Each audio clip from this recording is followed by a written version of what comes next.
So we showed some students the following clip of Chris Hadfield brushing his teeth inside the International Space Station. We asked them why they think that his toothbrush and basically everything else inside there is able to float. It's wet. It's ready to go. It's loaded. Brush my teeth just like normal.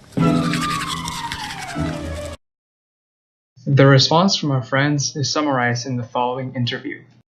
Lack of gravity. I'm assuming that'd be my answer. This assumption is pretty good and it makes a lot of sense. I also used to have it until I started working on this project. However, the International Space Station is only about 400 kilometers away, so there have to be forces up there. To understand what's going on here, let's see how satellites work. For that, let's listen to Robert.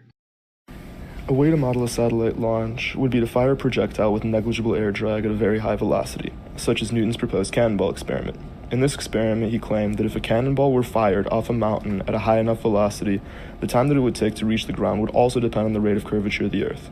This was actually put into practice by the German military in World War I, with the range of the Paris gun being so great that artillerymen needed to calculate the difference in altitude due to curvature in order to hit their targets.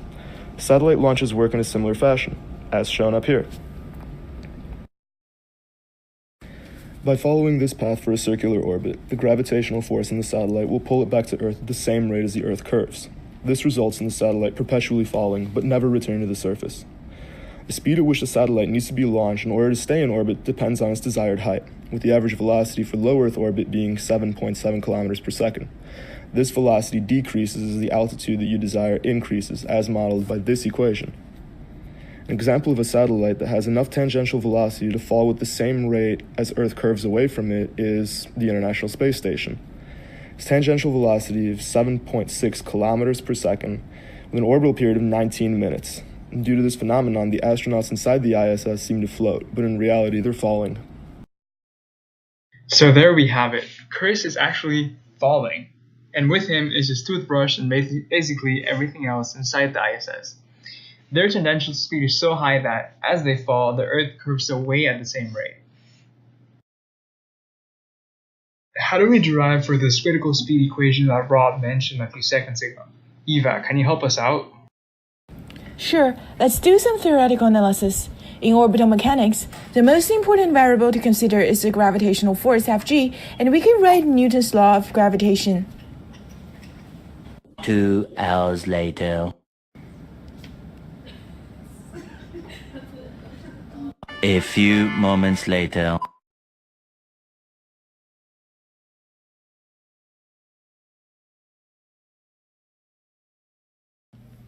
Here we go, we derived the critical orbital speed.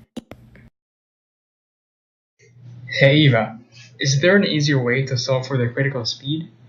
That took you 2 hours and a few moments. Too much time. Actually, there is a faster way to do this. Let's use conservation of energy and conservation of angular momentum. Since only gravity applies to satellite, we just need to consider potential energy and kinetic energy. What about friction? Well, most satellites fly out of the atmosphere, so we don't need to worry about air drag. There sure are some low Earth orbit satellites that fly inside the atmosphere. They do reorbit due to air drag and experience orbital decay, but usually they carry thrusters to correct their positions. So, with 3 lines, we can derive the critical orbital speed. Well, now Robert has got a pretty cool application for us. An example of one of these orbits that we use, it's really interesting, is a geostationary orbit. What that means is just the satellite orbiting the Earth orbits at the same speed as the Earth turns. That way you're always able to have the satellite over one point on the Earth's surface. By doing that, you basically could have really good coverage of a single point for telecommunications, radio, etc. The Russians did something similar way back when they made something called the Molniya orbit. Orbital patterns are a bit different in the sense that it's elliptical, kind of like this. For 2/3 of the flight of the satellite around the Earth, then it has coverage of the northern hemisphere. So in order to have coverage of the entire Earth, you'd have 3 satellites in this orbit.